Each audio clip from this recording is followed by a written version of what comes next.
Okay, binibining princess, maaari mo bang pangunahan ang panalangin sa araw na ito? If you are Catholic, you sign up for us. Okay, amen. So, magandang araw sa inyong lahat. Magandang araw po, Binibining Jess. Okay. So, bago pa man kayo maupo, ay maaari niyo bang tingnan ang inyong upuan, lamesa, o sa giliran ninyo kung meron man kayo nakitang basura at kung meron man, maaari niyo ba itong itapon? Okay. So, maaari na kayong umupo.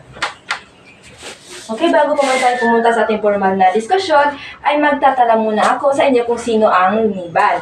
Kapag sinabi ko ang pangalan ninyo, magsabi lang kayo ng present, ma'am. Naintindihan ba? Opo. Okay.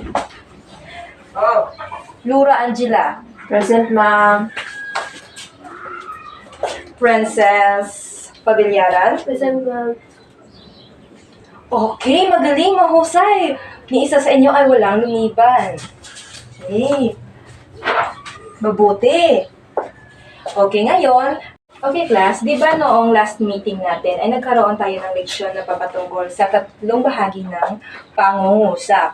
So ngayon, sa tingin ko naunawaan na kung ano ang tinalakay natin sa last meeting natin. Okay, binibining Angela Laura, nakita ko nagpataas ka ng kamay.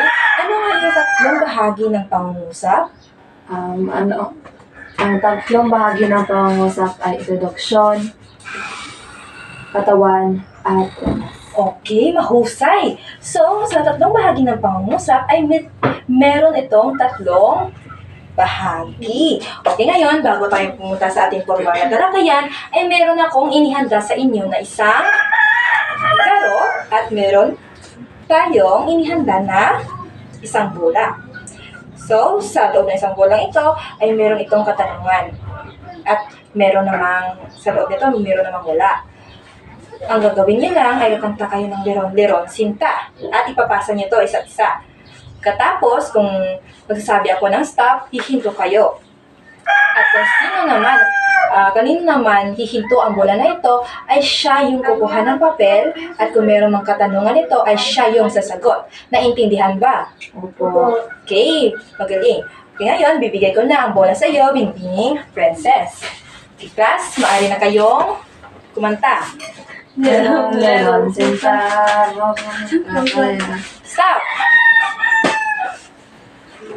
Okay, Binibining Princess, nasa iyo talaga ang kapalaran na ikaw talaga ang magsasagot sa katanungan. Basahin mo nga kung anong katanungan ang nakalagay dyan. Ano sa tingin mo ang pagsulat ng sanaysay? So, para sa akin, ang pagtingin ko sa pagsulat ng sanaysay ay isang malikhaing sanaysay na naglalaman ng kunwari, opinion ng isang tao sa isang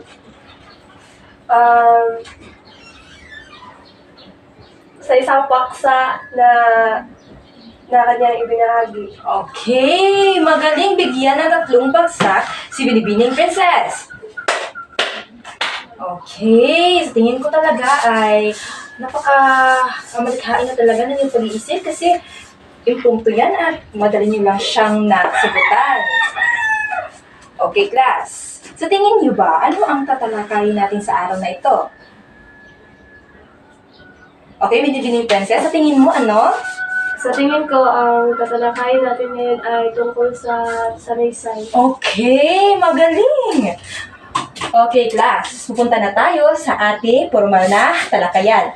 So, mayroon tayong dalawang uri ng sanaysay. Ito yung formal na sanaysay at di formal na sanaysay. Okay, mauna muna tayo sa ating formal na sanaysay. Pag sinabing natin formal na sanaysay, ay pinapagawan ito ng mga bahagi or proseso. Kapag sinabi nating formal na sanaysay, ito ay technical. Meron talaga itong sinusunod na struktura at may basis ito or may sanggunian. Talagang lahat ng sinasabi mo o yung input mo doon sa iyong sinusulat na sanaysay kapag formal ang iyong ginagamit ay may basis or basihan ang lahat ng iyong sinasabi. So, dito, ang formal na sanaysay ay meron itong bahagi na ating sinusunod. Una ay ang pamagat. So, ang pamagat ay naglalaman ito ng mga pangunahing ideya, paksa, ng sanaysay. So, understandable na ba yung paksa, di ba? Okay. Sunod nito ay ang introduction. So, ang introduction class ay isa itong maikling pagsusuri ng ideya na tatalakayin sa buong sanaysay. Okay. Okay. Pangatlo, pari mo bang basahin binibining Angela? Katawan. Ang katawan ay naglalaman ng mga pangunahing ideya o punto. Okay. Binibining Princess. Ang konklusyon ay nagbibigay ng buod ng may akda ng mga pangunahing ideya. At ang panghuli, binibining Angela. Sanggunian. Ang sanggunian ay listahan ng mga may akda, patunayan ang kredibilidad ng mga inilahad na impormasyon. Okay. Kapag sinabi natin formal na sanaysay, ay meron talaga tayong sinusunod na struktura at proseso. Una ay ang Pamagat, introduction, katawan, konklusyon, at sanggunian. sanggunian. Okay, very good. Naintindihan ba? Opo. Okay. Dito naman tayo sa ating di formal na sanaysay.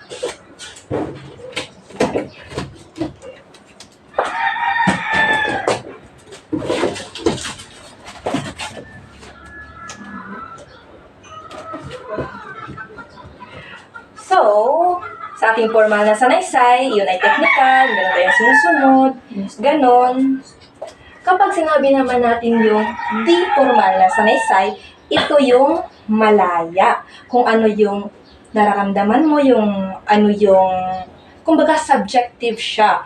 Kung ano yung personal na naranasan mo, o yung personal na obserbasyon mo, yun ay ang di formal na sanaysay kapag ikaw yung nagsusulat. So, kapag sinabi natin di formal na sanaysay, ay masyado siyang subjective o talagang namumuo talaga siya sa iyong sariling pananaw. Una ay meron pa lang mga iba't ibang mga tema kapag sinabi natin di formal na sanaysay.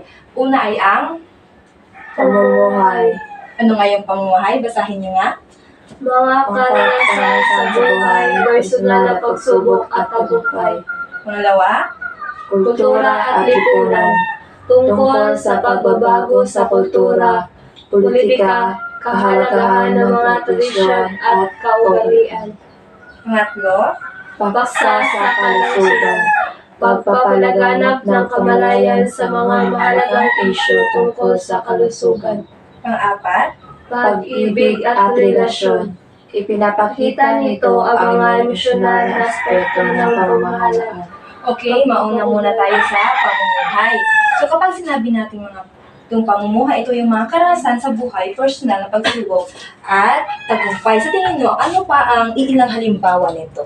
Kapag sinabi natin yung mga personal na mga kaganapan na sinusulat nila, yung mga karanasan, ikaw. Diary.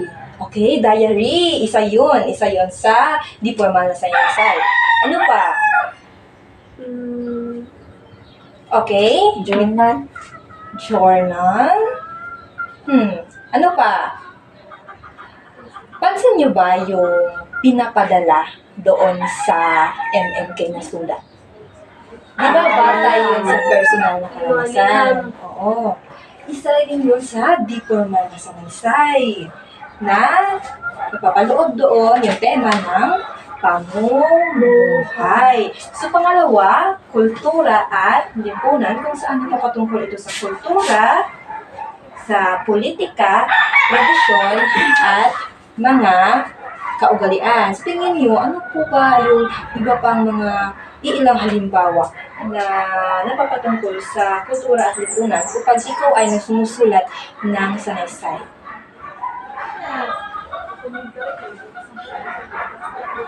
Okay, binibini. Princess. opinion nila pagsusulat ng opinion tungkol sa kultura ng kanilang komunidad. Oo, isa rin yun. Ano pa?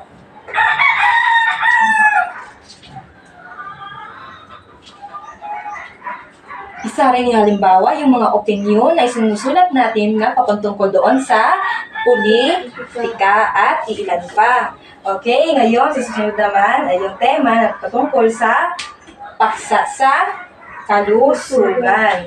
Ito ay kamalayan sa mga mahalagang isyu tungkol sa kalusugan.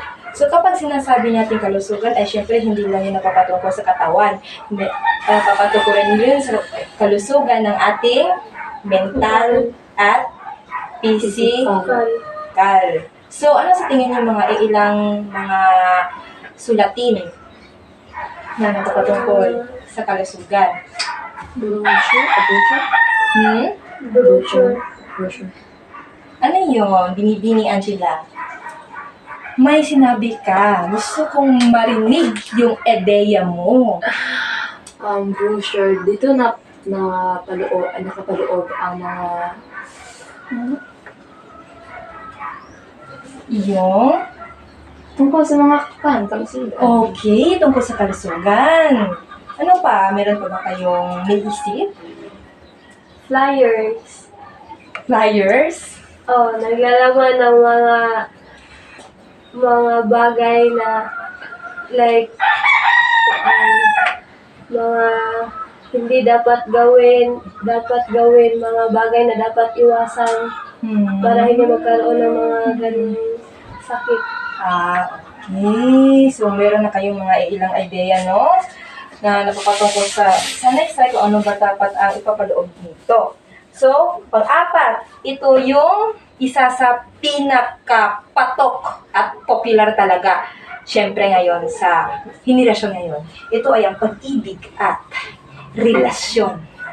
Kapag sinabi natin pag-ibig at relasyon, ano sa tingin nyo ang isinusulat ng may akda? Love letter. Love letter?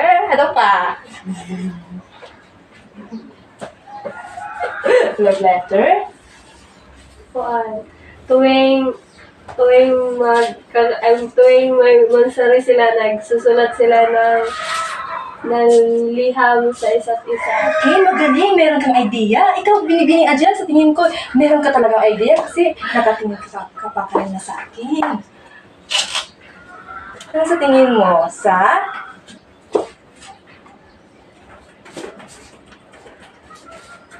Okay. Isa sa halimbawa nito, talagang laganap ito kapag February. February. Feb-ebig. Yun. Nagbibigay sila ng Oo. Yung general, napapatungkol talaga doon.